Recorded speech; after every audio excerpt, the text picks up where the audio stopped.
fancy, sipping me up like brandy, make you wanna get so hazy. Yes, please, baby, I'm so fancy. Say I'm on. Hey guys, welcome back to my channel.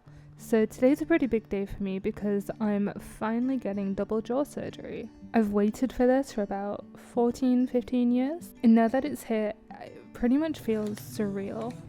So these are just a few items I'm putting in my bag.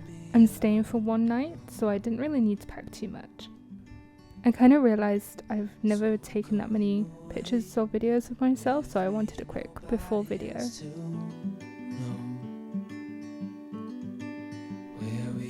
As you can imagine, I was feeling very nervous, so I took an hour to just kind of chill out and do some chores around the house.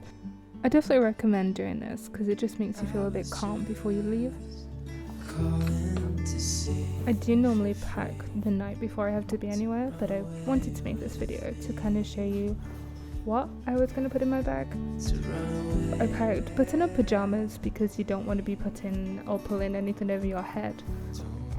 These nasal strips, but it turned out I didn't need them, in argan oil for bruising, and as well a compact brush with a little mirror in.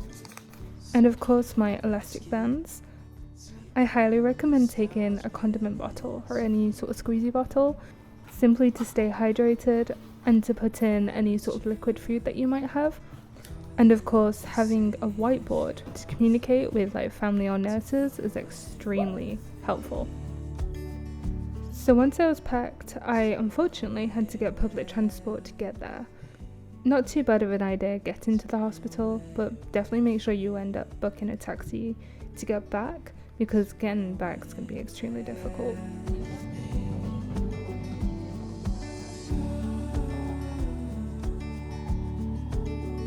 So along with the early commuters, we finally arrived at London Bridge.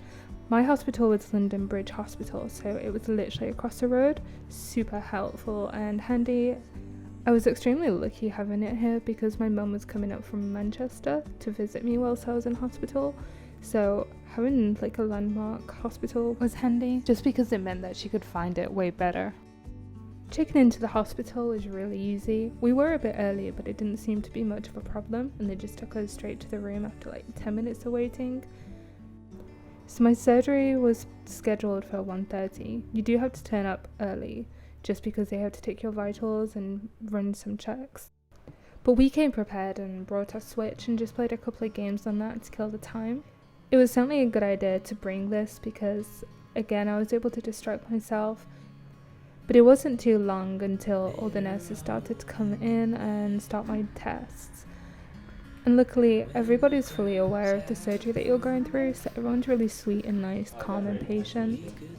Even the anaesthetist came in to say hello and to run everything by me, which just massively put all my worries under control, because it is such a long surgery that you're going to be put to sleep for a really long time. As you can see, I was highly entertained by the outfit that they gave me. The look of the hospital there. What we're going to do is get your right together. Put your left arm to the right and your left arm to the left. And voila, there we have it. London Hospital. I'd like to say that this dance was before my medication, but no. I'm just going to blame this on nerves. And there's the final look. Riveting. Deep into your eyes, you came to me without warning. The 1:30 finally came around and they took me down and the surgery happened. Very beautiful. Okay. Yeah.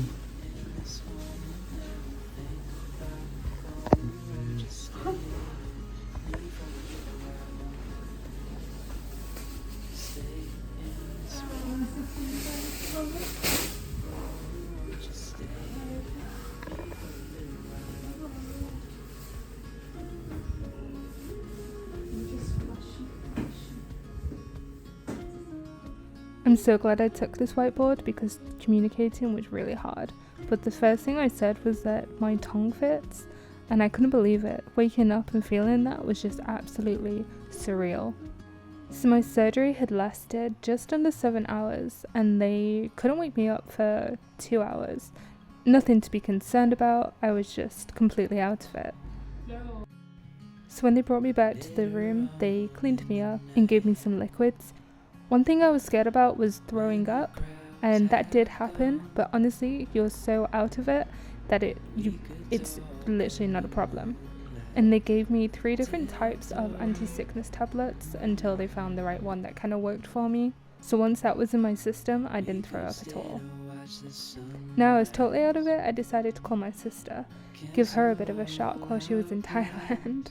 But as you can see, she just did not recognize me whatsoever. Now I don't know if this happens to everybody that has this surgery, but apparently it's just due to the fact that the surgery is so long.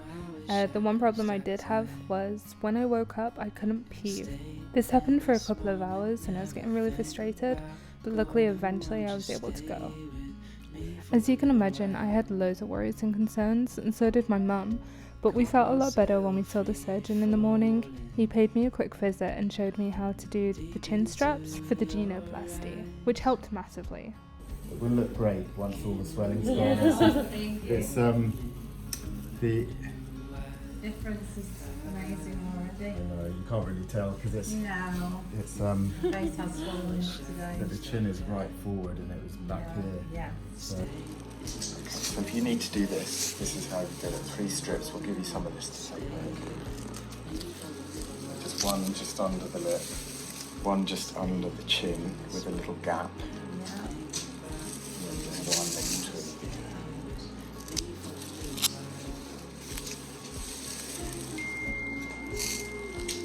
You look better already, doesn't she? Hey. Out the elastics at the moment because you're too uncomfortable. After the surgeon left, I got a couple of more hours sleep, and then woken up for lunch and absolutely tortured by everyone eating burgers. Luckily they treated me to a peanut butter milkshake from Five Guys, so I was kind of happy. Happy. Especially since nothing on the menu at the hospital was anything I could eat. I was getting pretty bored and irritated at the hospital, so we drew where all my incisions had been, and then my mum gave me the cutest little gift package. She packed me tissues, colouring books, little trinkets. It was absolutely adorable. And definitely something that just sort of took my mind off the whole operation. Alright. Bye, Mum. Bye, Ness. Love you. I was finally cleared to move the bed, but honestly I don't understand why. Like, it hits me just trying to speak to my mum and she clearly has no idea what I'm saying, and then I'm just waving at people on boats. Very weird. But eventually I was whisked away to another room. There was a bit of a battle with the hospital at this point. They wanted to keep me in for another night, but I'm not too sure why. I think it was due to the lack of food I'd been having, but I mean, it was understandable. I couldn't eat anything. And at this point, I really just wanted to be home. Also, the mask that you keep seeing me wearing is called a Helotherm mask. And I rented one to be delivered for when I got home, but I didn't know whether it had actually been delivered yet. So that was another problem of them wanting to keep me in. Thank you. Because they were worried that I was going to swell too much. Because I was totally out of it, I found it really difficult trying to find the order email, but luckily I found it and it had in fact been delivered. So they finally agreed to let me go, but told me that obviously if I swelled up too much or had any other issues, to just come straight back to the hospital. But honestly, I was just so happy to be back home, and I was really lucky to get cared for whilst I was there. I could not have done any of this without my mum, and I'm so grateful that she was able to book off time and look after me for the next week. Having people around is definitely something I highly recommend, because I don't think I realised how much this surgery would take it out of me and how little I was going to be able to do. Just having her there to help me get to the bathroom and to clean my teeth and all the small things of every day that you don't really think about was a huge advantage, and I'm really grateful that she took the time out to be able to do that. So like I said, it's definitely something that I really recommend. Don't try to do this on your own. You'll be able to do it maybe in a week, but not for the first week, if anything. Thanks so much for watching this, and I hope it's helped, especially if you're about to go for the surgery. Let me know in the comments if you've already had it or if you're about to, and what your experience has been like so far. Wasted! Wasted!